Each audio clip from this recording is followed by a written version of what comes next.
O Gente.com está começando e hoje nós vamos falar com um dos designers que conseguiu projetar nos mercados do Rio e de São Paulo a moda produzida aqui no Paraná. Ele mostrou suas coleções em grandes desfiles e teve momentos memoráveis no mundo fashion. Este profissional procura aplicar conceitos de sustentabilidade na moda e propõe também a reabilitação de peças que hoje estão meio esquecidas no armário. Eu converso, portanto, com um designer de moda especialista em moda e gestão, Roberto Aradi. Prazer falar com você, Roberto. O prazer é meu. Bom, obrigado pelo na convite. preparação para essa entrevista, eu já vi que você não... Disse que não é muito ligado em moda. Que história é essa? O que você quis dizer? Não quis dizer que eu não gosto de moda, mas que ela atualmente ela não é aquilo que norteia o meu pensamento a respeito do design de moda, né? Então eu acho que às vezes a gente tem de ampliar um pouco mais o horizonte para poder achar os caminhos da gente, né? Mas você acha que a coisa hoje está meio confusa, assim, quando se fala em moda que está sendo produzida no Brasil? Tem gente que acha que a moda está acabando. Na verdade, assim, eu em 2009, mais ou menos, quando eu terminei uma graduação de design, eu pensei assim, elaborei um pensamento de que a moda havia acabado para mim. Já? Daí eu pensei, pô, é uma coisa lá dos anos do século XIX, XX, né? No século XX ela chegou no auge, mas aí depois eu tive de repensar, né? Tudo bem, o que é a moda hoje no século XXI, em 2010, digamos, né? Nós já estamos num outro século, como que é esse sistema hoje? E eu certamente cheguei a essa ideia a partir daquela coisa do fast fashion, Sim. de que o fast fashion ele referendou a cópia como processo criativo. Então, foi um pouco isso que eu elaborei, assim, mas eu tive de elaborar depois o que vem depois, né? O que a gente tem depois da moda, né? Depois da moda, certamente, vem o pensamento de design aplicado à moda e novas formas de pensar como que é isso hoje, né? Porque ela não vai deixar de existir, certamente. Pois é, exatamente. E você falou do fast fashion. Não tem um lado bom disso, que é o quê? Tornar acessível para todos ou para a maioria das pessoas, que as pessoas também possam se sentir bem vestidas. Como é que você analisa isso? Porque antes era muito segmentado. Alguns podiam e outros não podiam nada. Eu acho que tudo tem o seu lado positivo e o lado negativo, Sim. né? Na verdade, o fast fashion, não sei se ele chega a democratizar, mas ele oferece para as pessoas, por um preço um pouco mais acessível, roupas Claro. com alguma qualidade.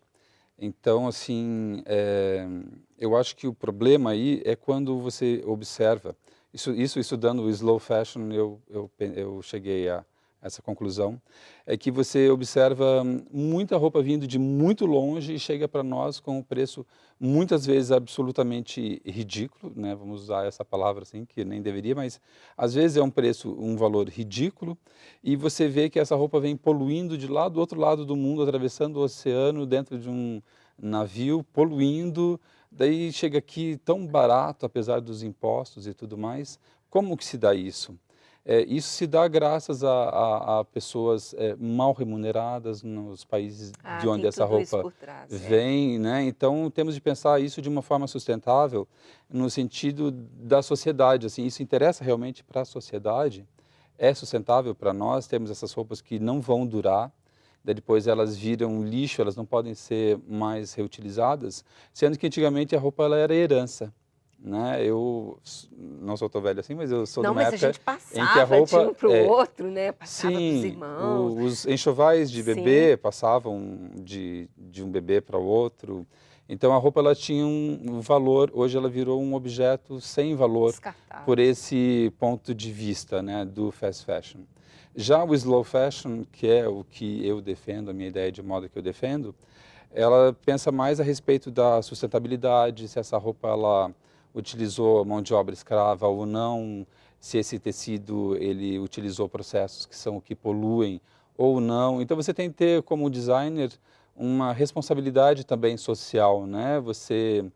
Eu, por exemplo, a partir desse contato com o slow fashion na minha pós-graduação, eu passei a repensar mais os processos de moda, eu parti para uma atitude um pouco radical, eu criava e produzia tudo terceirizado, hoje eu fiz um investimento, troquei toda a minha maquinaria na minha empresa, Hoje eu produzo tudo dentro da minha empresa, eu mantenho, acho que talvez... Uma equipe menor, mas...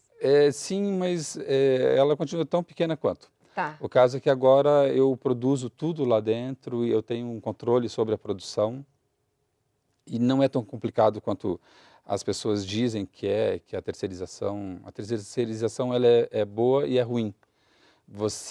No meu caso, eu tinha bons terceirizados, mas às vezes você não sabe se essa pessoa está tratando bem o funcionário dela, se tem justiça e ética nessas relações. Então, tudo isso é importante para mim, para minha marca e para mim enquanto designer e cidadão. Então, hoje eu mantenho umas 2 ou 3 empresas que prestam serviço para mim como terceirizadas, porque eu também, enquanto uma pequena empresa, eu não posso ter todos os Sim, equipamentos, né? claro, Existem claro. alguns equipamentos muito especializados que custam R$ 50.000, Sim. então... Então, mas até dentro dessa linha, já que você citou isso, você está com essa proposta também, você usa a palavra reuso, enfim, da gente dar uma outra cara para roupas que de repente você gostou muito um dia, está Uhum. lá e não está usando mais, né? Não ser assim tão descartável, tão trocando sempre, não é Uhum. isso? Sim. Qual que é a minha ideia de design enquanto eu digo que não gosto de moda, né? Eh, não é verdade que eu não gosto de moda, mas o que acontece é que eu procuro, dentro da minha empresa, criar designs originais e que tenham um valor, né? Que sejam realmente, que tenham valor para o consumidor, né? Preciso ter qualidade daí nessa hora, eu preciso ter um design de qualidade que vai atender a pessoa nas necessidades dela. E a minha ideia ali não é que essa roupa seja criada para ter já ser descartada tanto em termos de design quanto em termos de produto físico, né? A minha ideia é exatamente o contrário, eu levo mais tempo para desenvolver esse design, pensando no objeto, e esse design, a ideia é de que ele vá de encontro a uma necessidade do consumidor, e esse consumidor abrace esse designer pela personalidade do design. Então, o que acontece é que aquele design ele não vai ser descartado, ele vai ser feito em edições restritas. Então, a partir do momento em que aquela edição se esgota, eu busco inovar por meio de materiais. Então, o que acontece? Esse design, eu busco valorizar esse design e mostrar o valor dele. E após esse design, depois ele tem 2 anos de garantia, né? Você pode, se tiver qualquer problema de costura, a gente resolve esse problema. Uhum. E a partir desse, você tem também 2 anos para trocar esse produto por um produto novo, você ganha um bônus para trazer esse produto para Tá. compra de um novo.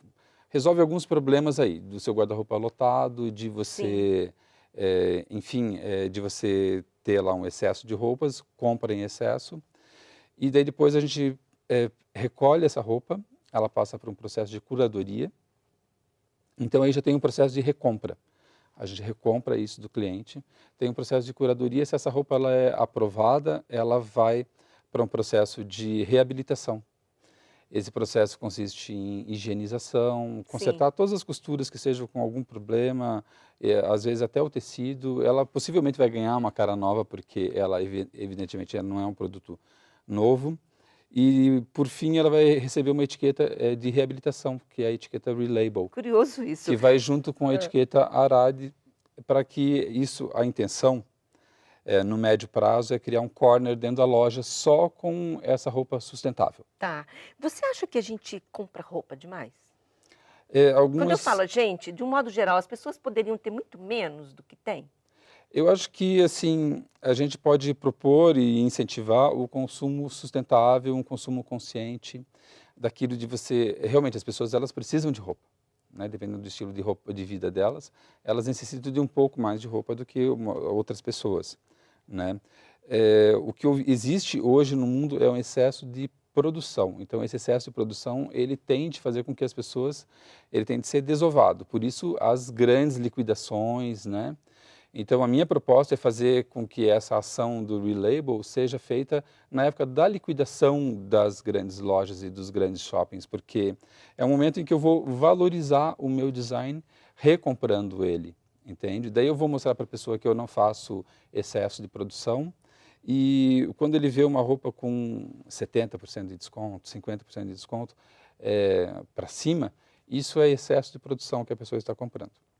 Bom, nós vamos fazer um rápido intervalo. Eu estou conversando hoje com o designer de moda, Roberto Aradi. Daqui a pouquinho a gente volta com esse papo, falando também sobre a história dele, as referências, enfim, outras curiosidades e um evento cultural aliado à moda que ele ajuda a promover aqui em Curitiba.